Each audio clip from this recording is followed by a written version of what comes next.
बोलिए सदगुरुदेव की जय।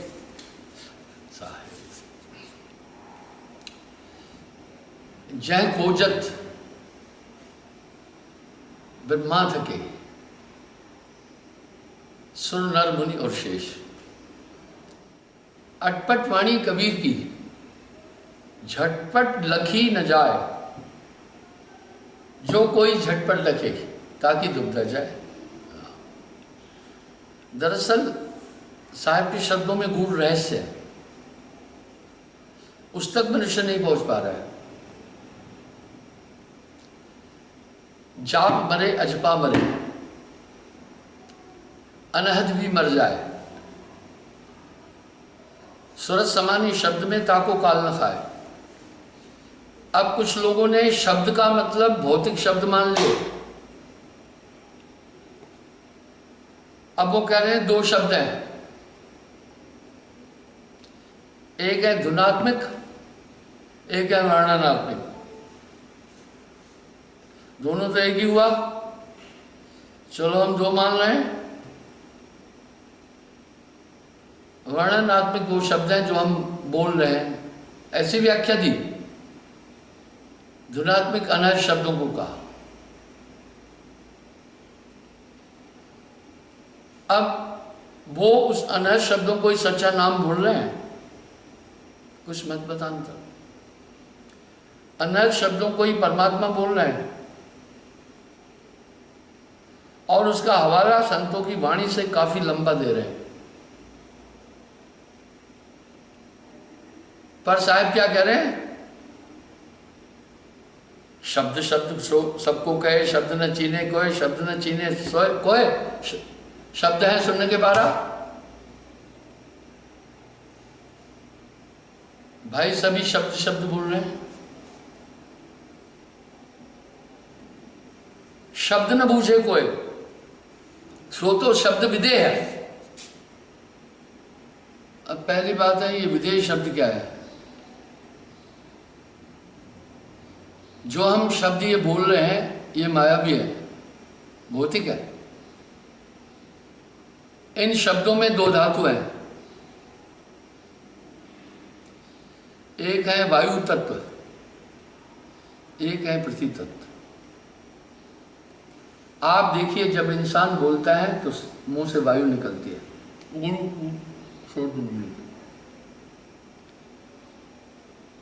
और पृथ्वी तत्व का है कंठ में 16 स्वर है, खोडस्थल चक्र है। वहां से आवाज उनके द्वारा साउंड आ रही है, श्वास और रूह मिलकर। अब देखो मैंने यूं किया तो साउंड नहीं निकला, ये इंटैक्ट किया एक मैच के साथ में तो सब शब्द। इस तरह वो हमारी वायु, वो खोडस्थल कमल कहलाता है, वहां जब पहुंचती है तो साउंड निकला। जो अंदर में आवाजें हो रही हैं अनहद धुने, वो कह रहे हैं ये सच्चा नाम है। कभी नहीं। लोग भ्रमित है, वो कह रहे हैं वही सच्चा नाम है, वही आनंद है, वही आंतरिक नाम है। अब यहां साहब अपेक्ष कर रहे हैं, आप गौर करो ना। और कंप्लीट ऐसे लोगों के लिटरेचर में कबीर साहब समाया हुआ है अंदर, पर उन्होंने लोगो अपना लटकाया हुआ है, कबीर साहब का नाम नहीं है। जाप मरे अजपा मरे, अनहद भी मर जाए। ये अनहद मर जाती है। सूरज समानी शब्द में ताको काल न खाए। अब यहां प्रूफ दे रहे हैं, फिर कौन सा शब्द हुआ वो कहन सुनन से न्यारा है, सो तो शब्द विदेह है। अब पहले ही पायदान पर उनकी ये बात कट गई। जिन दोनों को सच्चा नाम बोल रहे हैं साहब कह रहे वो तो खत्म हो जाता है, वो तो अविनाशी है परमात्मा।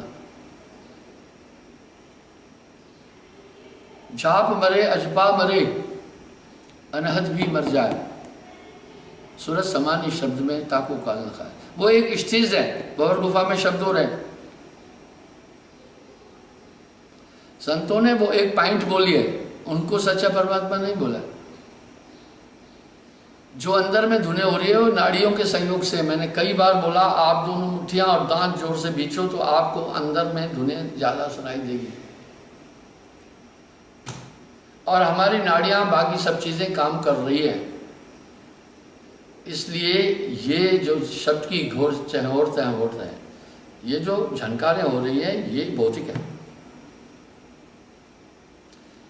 दूसरी जगह फिर साहब क्या कह रहे हैं, सो सतगुरु मोहि भावे, जो आवागमन नसाए, आंख न मूंदे कान न रूंधे, नहीं अनहद उड़ जाए। बोले अनहद धुनों में भी नहीं उलझाए। भाइयों, इसी तरह अटकल बच्चों की जोड़ी तोड़ी बातें लेकर के अपना काम चला रहे।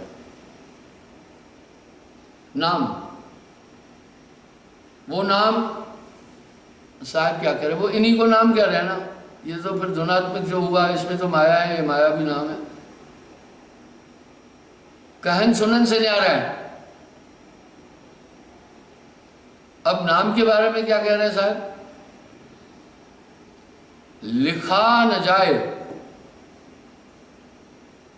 लिखने में नहीं आता है। पढ़ा न जाए, पढ़ने में भी नहीं आता।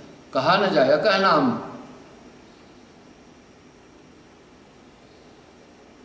कहा न जाए, सुना न जाए। इसका मतलब है कहन सुनन से वो अलग है। आप इन्हीं धुनों को सच्चा नाम, सच्चा परमात्मा बोल रहे हैं। जो राइटर्स हैं उनको सिर्फ उन्होंने विद्या का इस्तेमाल किया, उनको आंतरिकता का कोई ज्ञान ही नहीं है। यहाँ साहब एक अपेक्ष कर रहे हैं, अंधा अगवा तह पर माही, बहु अंधे तह पाछे जाए। इसलिए वो सार शब्द, किसी से मैंने पूछा भाई सार शब्द क्या है, बोला गुरु ने बताया है, बोलना नहीं है। वाह साहब, शाबाश। मैं पूछता हूँ अनंत अपना सुषुम्ना नाड़ी कैसे खुलती है, कहते ये भी कहा है गुरु ने, बताना नहीं। चलो ठीक है, ये तो अच्छा जवाब है बड़ा, पता नहीं सिर्फ ये बोलते जाओ। वाह। वहाँ से जुड़े बहुत से लोगों से जो मुझसे रिक्शा लिए, उनसे मैं पूछा भाई आप तो आप हमारे हो गए, आप ही हमें बताओ। बोला गुरुजी कख नहीं पता हमें, कुछ नहीं, बस वैसे ही हम मगन रहते थे वहाँ, हमें नहीं पता है। वो तो आपके पास आने के बाद हमें ये चीज़ जानकारी हुई। इसी तरह इसमें बड़ी शंकाएं हैं। अब दूसरी अध्यात्म जगत में जो लोगों में शंका है वो सुने। मेरे पास जब भी कोई आदमी आकर बातें करता है अध्यात्म की, तो मैं उससे पूछता हूँ तुम अध्यात्म जगत में अगर गए हो तो किस द्वार से गए, किस मार्ग से गए, किस खिड़की से। वहां गाड़ी अटक जाती है। मीन पपील व्यंगम, उनको ये भी नहीं पता है।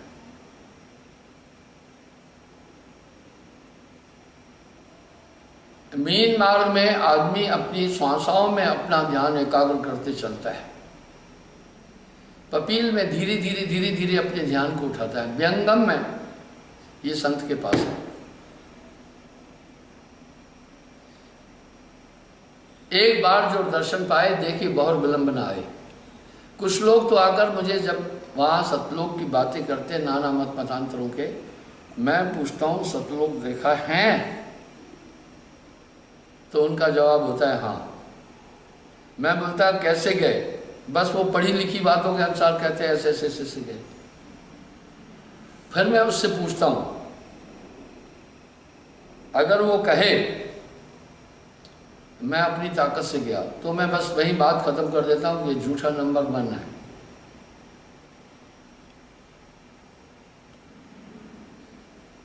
मार्ग में 70 प्रलय मार्ग माही, बिन सदगुरु कोई था न पाई। ये कथनी करनी से परे है। अदा कर खुद खजाने से छुड़ा ले अपने बंधु को। ठीक है, ध्यान भजन तो हम भी बोल रहे हैं, लेकिन कोई अपने पौरुष से जा नहीं सकता। कोई अपनी कमाई से नहीं जा सकता। बड़े बड़े ऋषीश्वर तन काया को लकड़ी किया, वो खोज नहीं पाए। तो दूसरा उनका ये आता है उत्तर। अब वो कहते हैं, फिर मैं पूछता हूँ फिर गए, तो वही फिर रिपीट करते हैं ऐसे ऐसे मैं गया। गलत। एक बार जो दर्शन पाए, देखे बहुत विलंब ना आए। वहां पर इतना अट्रैक्शन है उस तत्व में, जैसे कंसंट्रेशन पूरा वहां किया वो वहां होगा, यहां होगा ही नहीं। मैं हर बात की एक साक्षी गवाही देता हूं, इसलिए साहब कह रहे सूरत से देख सकी वह देश।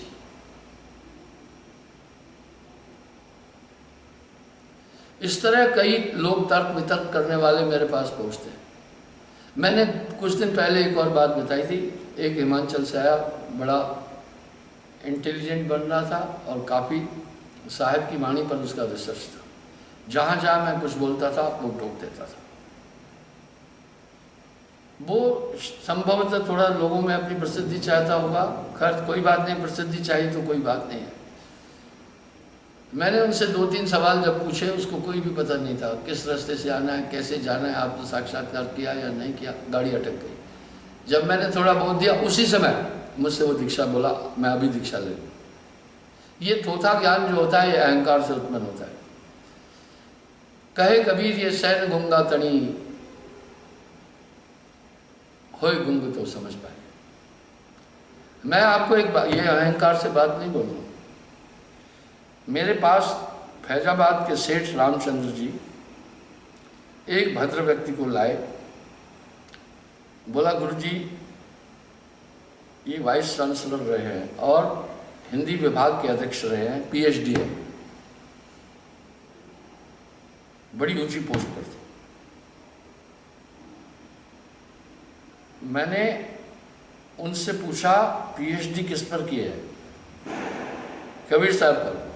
वाह, मैंने कहा आज तो मुझे एक भेदी आदमी मिल गया, इनसे थोड़ी बात कर लेता हूं। जब कुछ प्रश्न हुए तो हंसला प्रसाद सिंह जी उनका नाम, वो काफी प्रभावित हुए। कई चीजें मैंने बोली, आधा पौन घंटा उनसे सत्संग हुआ। ये मैं अहंकार कुछ नहीं बोल रहा हूं। पता है उन्होंने क्या कहा? 5 साल रिसर्च करने पर जो ज्ञान नहीं मिला, आपने मुझे 5 मिनट में ज्ञान दे दिया। ये कोई एक ऑर्डिनरी आदमी नहीं बोल रहा है, एक यूनिवर्सिटी का वाइस चांसलर बोल रहा है। आप नेट पर भी देखते रहे, ये उज्जैन यूनिवर्सिटी, विक्रमादित्य यूनिवर्सिटी के वाइस चांसलर रहे। तो कहने का मतलब यह है,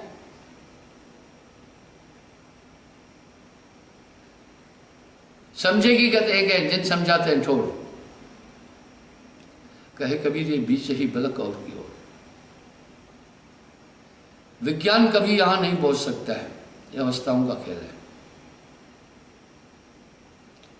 अब कुछ लोग कह रहे हैं प्रज्ञावस्था, नाना मतांतरों में कह रहे हैं हम प्रज्ञावस्था में जाते हैं। वाह, प्रज्ञावस्था तो बड़ी अच्छी अवस्था है। जब मैं पूछता हूं प्रज्ञा में कहां कैसे जाते हो, मैं उलझुल बातें नहीं करता हूं, उनका जवाब उपयुक्त नहीं मिलता है। प्रज्ञा के बाद महाप्रज्ञावस्था है। इसको सदोकड़ी भाषा में प्रज्ञा को कहते हैं तुरिया अवस्था। इसके बाद फिर महाप्रज्ञा को कहते हैं तुरियातीत। आइए आपको मैं बताता हूं अवस्थाएं। जागृत, स्वप्न, सुसुप्ति, तुरिया, तुरियातीत।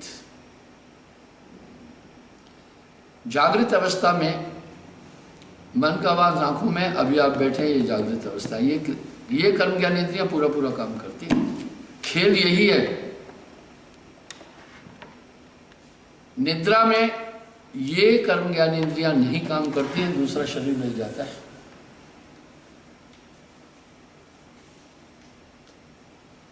प्रज्ञावस्था में और सुषुप्ति में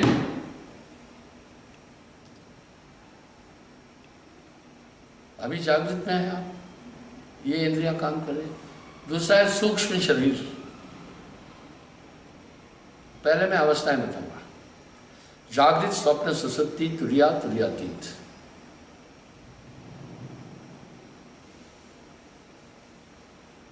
ये जागृत अवस्था है, आप सब कुछ समझते हैं। दूसरी है स्वप्न।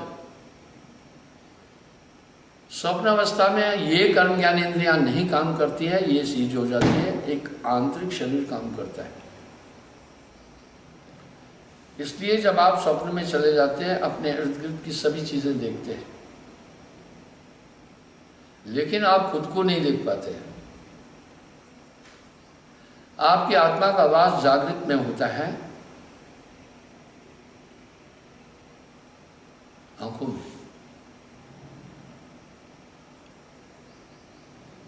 स्वप्न अवस्था में कंठ के पास एक कोशिका है जो बाल से भी 1000 गुना ज्यादा सूक्ष्म है, बाल से 1000 गुना उसमें निवास हो जाता है। आप अपने जीवन काल में अनेक बार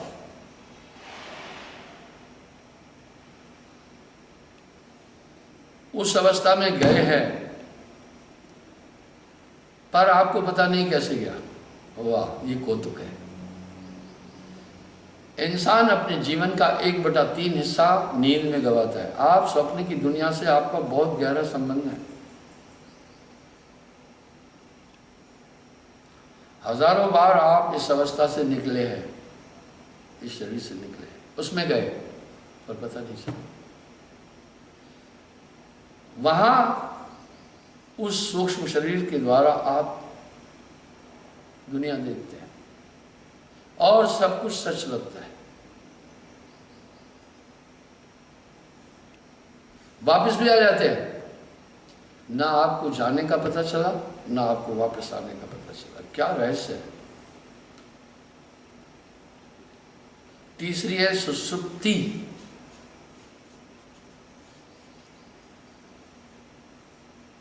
सुषुप्ति अवस्था में आदमी का कंसंट्रेशन नाभि तल में पहुंच जाता है।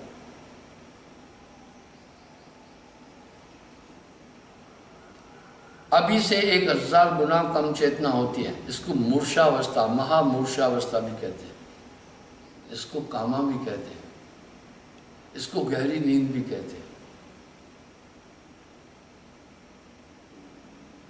मैंने प्रूफ ऑफ इवेंट में भी आपको ये एग्जांपल दिया था। इस अवस्था में जाने के बाद जब आदमी जागृत में आता है तो काफ़ी देर तक उसको ये नहीं पता होता है मैं कौन हूँ, कहाँ बैठा हूँ।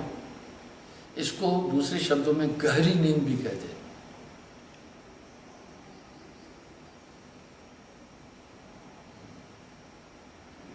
चौथी अवस्था है तुरिया। तुरिया अवस्था में ये वो अलग अवस्था हो जाती है।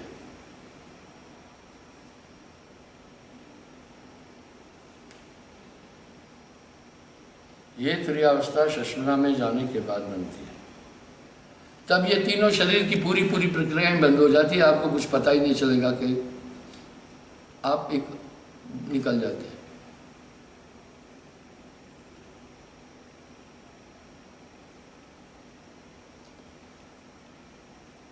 तुरियावस्था में आप सुषुम्ना में पहुंच जाते हैं।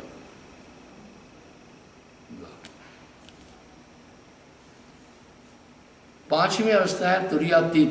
तुरिया में अभी से 1000 गुना ज्यादा ज्ञान होता है। इसलिए योगी लोग इस अवस्था को प्राप्त करते हैं।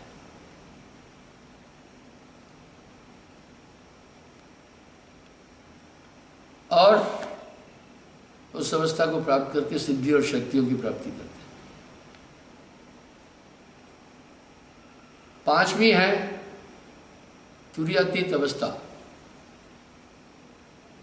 ये शून्य में पहुंच जाता है, जहां मन अति गौण हो जाता है।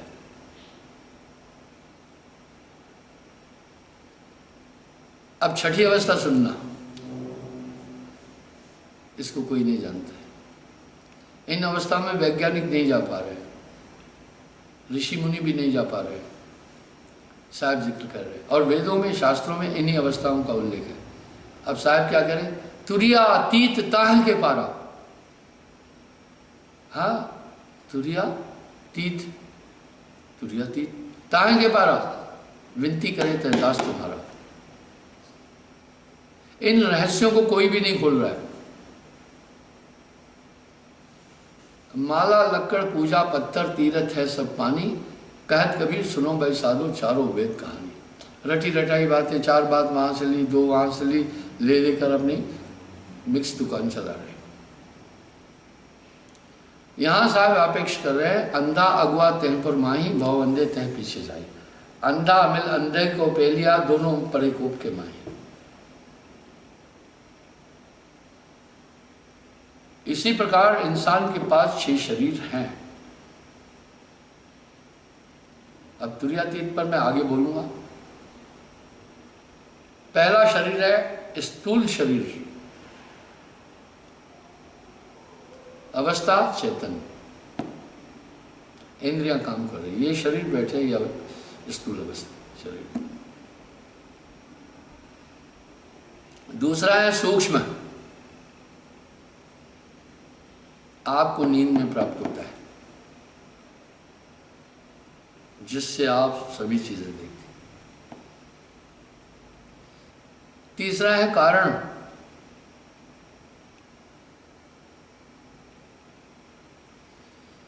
ये कारण शरीर है, बड़ा अजीब है। कभी कभी आप देखते हैं इंसान बैठा हुआ है, लेकिन बॉडी लैंग्वेज से लग रहा है कि ये यहां पर नहीं है। इसमें सूरत और मन दोनों मिलकर कहीं अलग चले जाते हैं। इसको कहते हैं भाई किसी सोच में डूबा हुआ है। आप उसे झकझोरते हैं, कहाँ, तो वो यूं हो जाता है। वो वहां से लौट आया उस शरीर से और इसमें आ गया। अब यहां की घटनाओं को देख रहा है, पहले नहीं देख रहा था। जहां स्थूल शरीर था वहां की गतिविधियों से वो अनजान था बस, और उसकी बॉडी लैंग्वेज से भी पता चल रहा था कि ये आदमी यहां नहीं है।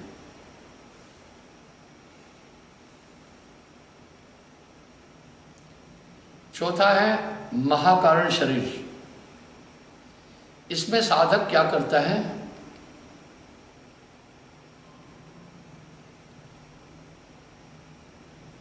पूरे कंसंट्रेशन को आज्ञा चक्र में ले जाकर के इकट्ठा कर देता है।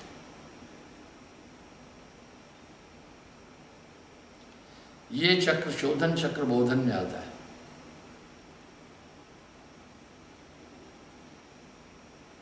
और एक पूरी ऊर्जा एक जगह आ गई, पूरे शरीर से अपनी पूरी आत्म ऊर्जा समेटकर आज्ञा चक्र में लाया।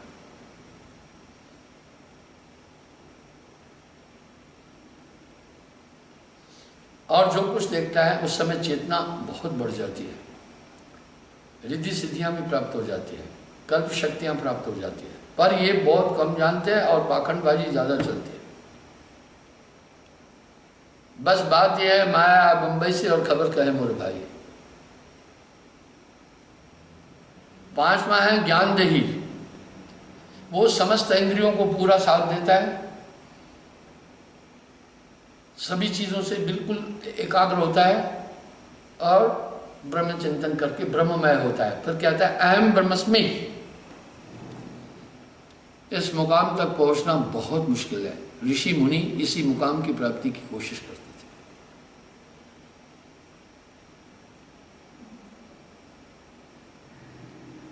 छठी है विज्ञान देही।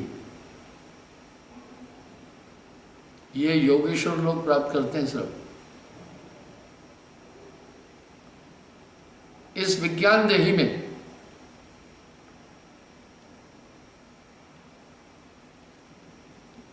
एक चेतन सत्ता सिमटती है पूरी। ये 6 योगेश्वर जानते हैं। ये शरीर बिना पैर के चलता है, बिना हाथ के कार्य कर सकता है, बिना आंखों के देख सकता है। इस शरीर का उल्लेख कई जगह आता है। साहब वाणी में कह रहे हैं, पैर बिन चल गया शहर बेगमपुरा।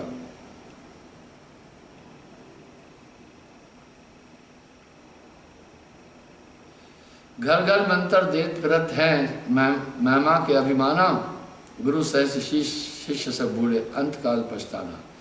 गुरु लोभी शिष्य लालची, दोनों खेले दाव, दोनों बूढ़े बापरे बैठ पत्थर की नाव। अंधा अगवा तह परमाई, भवन देते हैं पीछे जाए। ऐसा होता है। कुछ ऐसे लोग थे जिनकी क्रियाकलाप पंथ के विरुद्ध थे, उनको मैंने निकाला। उनमें से 3-4 आदमी, 2-3 आदमी नामदान दे रहे हैं लोगों को, और भोली वाली पब्लिक वहां पहुंच जाती है। इसी तरह गुरु जी के भी कुछ शिष्य थे, उनमें से 6-7 आदमी अपनी मर्जी से नामदान दे रहे थे, पर वो आखिर में चोट खाते हैं। वो कैसे चोट खाते हैं? एक था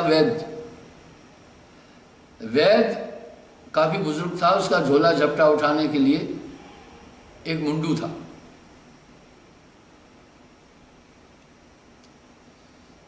तो वो थोड़ा थोड़ा कभी वैद से पूछता भी था। वेद नाड़ी देख करके बता देता था तुम क्या खाते हो, क्या बीमारी है। एक दिन मुंडू ने कहा कि वेद जी आपको ये कैसे पता चलता है क्या खाया? और लोग तब भरोसे में आ जाते। उसने कहा, अरे बेवकूफ, तुझे बताता हूँ, सुन, बोलना नहीं किसी को। पहले जिस मरीज के कमरे में जाओ उधर देखो क्या पड़ा है, कैसा पड़ा है। मैंने उसको क्यों कहा कि ये मूंगफली खाना बंद कर, उसके इर्द गिर्द मूंगफली के छिलके थोड़े से देखे थे मैंने। मुंडू दूसरे दिन वैद्य के पास नहीं गया। 2-3 दिन जब नहीं गया, वैद्य ने बोला मैं अभी खुद वैद्य बन गया, मैं तुम्हारा पूरा दाव समझ जान गया। अब उसने क्या किया, एक घर में गया तो मरीज की चारपाई के आसपास कहीं थोड़ा भूसा पड़ा था। उसने नाड़ी देखकर बोला तुम भूसा खाते हो, भूसा खाना बंद कर दो। घर के लोगों ने उठाई सोटी, कुट कर भगा दिया उसको। बोला तू कौन सा वैद्य है, भूसा आदमी का है। यहां भी नकल करने के लिए भी अकल की जरूरत होती है। उनको अकल ही नहीं है, इधर से उधर अटकल पच्चू। तो बंधुओं, वो विज्ञान देही का उल्लेख है। बिन पैर चले, बिन कान सुने, बिन हाथ हजारों काज करे, कोई दीन बंधु तेरी याद करे, पल भर में वो बहुत सिंध तरे। इसका उल्लेख आता है। कबीर साहब क्या कह रहे हैं, इसके आगे भेद हमारा। आप सोचे तो सही ना, ये विज्ञान देही योगेश्वर लोग प्राप्त करते हैं। इसके द्वारा जहाँ चलना होता है वहाँ पहुँच जाते हैं और अंतर ध्यान हो जाते हैं। आपने सुना होगा कई बार कि वो वहाँ से अंतर ध्यान होकर उधर निकला।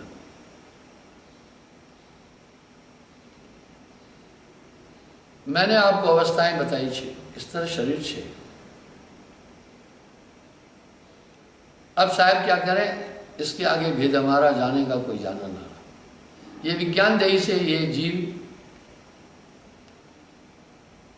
सूरत सागर के आसपास तक पहुंच सकता है, मानसरोवर तक, आगे नहीं जा सकता। और यहां भी मन होता है।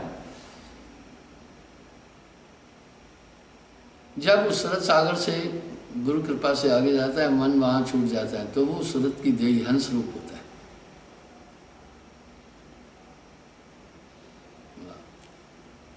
यहां साहब क्या कह रहे हैं,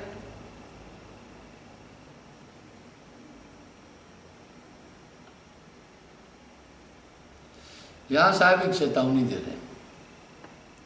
झूठे बनिज की झूठे सो, पूंजी सबन मिलहारी,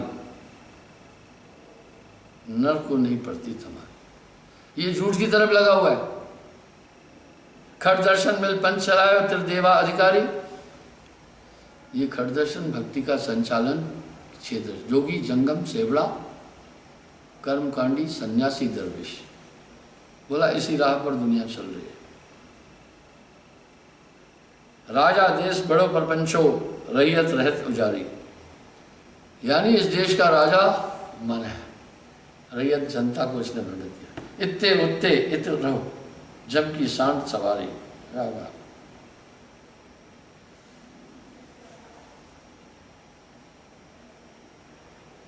जो कभी डोर बांध बाजीगर अपनी खुशी पर आ रही। जैसे बंदर को बाजीगर रस्सी डालकर घर घर दौड़ाता है, इस आत्मा को नाना शरीरों में दौड़ाया जा रहा है। साहिब की वाणी में बहुत बड़ा रहस्य है। जैसे स्वान आपन अपावन राजी क्यों लागी संसारी। जैसे कुत्ता बमन करता है, इंसान बमन करता है, उलट कर फिर खा लेता है, ऐसे ही ये जीव लगा हुआ है। कहे कबीर अद्भुत ज्ञाना को माने बात हमारी, अजऊ ले छुड़ाए काल से जो करे सूरत संभाली। अब यहां सूरत पर ज्यादा जोर दे रहे हैं साहब। सूरत से देख सखी वह देश, जो कुछ है वो सूरत है। यानी आपके ऊपर अगर काई लगी हुई है तो मन की। पारस बेचारा क्या करे जब लोहा कोटा होए, गुरु बेचारा क्या करे जब चेला कोटा होए। आपकी सुरती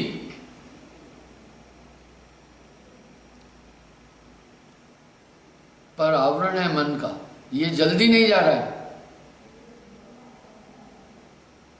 सुहागा सोने को चमकाता है, तेजाब चांदी को। इस तरह ये नाम रूह को साफ करता है। अब नाम पर भी दुनिया के लोग तमाम तरह की बातें कर रहे हैं। अकह नाम सो कहा न जाए, लिखा न जाए, इस तरह ये 6 शरीर है। अब नाम नाम नाम सब जगत बखाना, नाम भेद कोई बदला जाना। सो तो नाम विदे, कहा न जाए लिखा न जाए, कहन सुनन से न्यारा है, वो इन तत्वों में नहीं आता है। आपने सुना होगा लोग कह रहे हैं आत्म तत्व, यानी आत्मा भी कुछ वस्तु है ना, पर ये पंच भौतिक तत्वों से हम परिचित हैं। वो आत्मा इन पंच भौतिक तत्वों से परे है। आपने एक उल्लेख और भी सुना होगा, परमात्म तत्व। वो इन आंखों से, इन कर्म ज्ञान इंद्रियों से नहीं जाना जा सकता किसी भी कीमत से, बस सूरज से जाना जा सकता है। आप देख रहे हैं वैज्ञानिक लोग खगोल की क्रियाएं ब्रह्मांड में देखते रहते हैं, आपको नहीं दिखाई दे रही। उनके पास ऐसे ऐसे माइक्रोस्कोप्स हैं जो आंख से 10 लाख गुना ज्यादा देखते हैं। फौज में दूरबीनें दूरबीनें थी, इंफ्रारेड सिस्टम दूरबीनें भी थी, हमने उनका प्रयोग किया। 5 किलोमीटर पर खड़ा हुआ आदमी ऐसे लगेगा कैमरे के पास ही खड़ा है। इस तरह अंतर दुनिया आप इन कर्म ज्ञान इंद्रियों से नहीं देख सकते हो। जब गुरु एक दृष्टि देता है तब इंसान देखता है। लोग इन चीजों को समझ ही नहीं रहे। औरन को समझावते मुख में पड़ गई रेश। वाह वाह वाह, साहब कह रहे हैं अपनी वाणी में बड़ा साफ। क्या कहूं कुछ कहा न जाए, लिखा न जाए, पढ़ा न जाए, कहन सुनन से न्यारा है।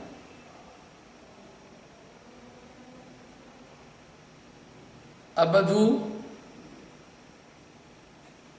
बेगम देश हमारा है, जो पहुंचा जाने का भाई कहन सुनन से न्यारा। ये रहस्य दिया है साहब ने दुनिया को। तीर तुक्के की बात नहीं कही, पहले वाले 6 शरीरों का भी उल्लेख किया है। पूरे ब्रह्मांड का उल्लेख कबीर साहब की वाणी के अंदर है। सब शरीरों का उल्लेख भी किया। आगे जब कहा तो कुछ जानकारी रखते थे, अब ऐसे ही कह रहे हैं। पर ये दुनिया संतो झूठे जगपति आई। कोपरनिकस ने जब पहला वैज्ञानिक था जिसने पहले बोला था धरती घूम रही है। न्यूटन तो बाद में उठाया। तो कोपरनिकस को फांसी की सजा, मौत की सजा दी थी। इस तरह साहब ने जब उन देशों की बात की तो पूरा जो भौतिकवाद का मजमा था और निर्गुण सरगुण वाला पूरा मचल गया, विरोध किया। शुक्रात ने भी जब कुछ तत्व की बात की तो वहां के लोगों ने शुक्रात के खिलाफ साजिश रची, पाखंडी तबके ने। अंतोगत्वा शुक्रात को मौत की सजा दिला दी थी। ये तो दुनिया जानती है। कबीर साहब को 52 कसनी थी, दुनिया नहीं जानती है। सिकंदर शेख तकी ने दी थी। उबलते हुए तेल में छुड़ाया, कुएं में गिरकर फेंक कर बंद कराने की कोशिश की, पागल हाथी के सामने दे दिया और पहलवानों से मुकद्दर से हमला करवाया, सांपों से डसवाया, शेर की कोठरी में भेजा। ये सब उन्होंने हाईलाइट नहीं किया। सिर्फ एक ही चीज धुन पकड़ी, कबीर अनपढ़ था, ये कह के दुनिया को भ्रमित किया। जहां से आया वहां से बोला। नहीं नहीं नहीं, कबीर साहब ने ऐसा नहीं बोला। जहां से आया वहां से अटपट वाणी कबीर की झटपट लगी न जाए। अटपट कहते हैं टोए टिप्पे, जो कोई झटपट लगे ताकि दुबदा जाए। तो बंदो, इस तरह साहब ने एक अद्भुत ज्ञान संसार को दिया। कल मैं इसी कड़ी में आगे आपसे बातचीत करूंगा, अभी समय हो रहा है साहब ने।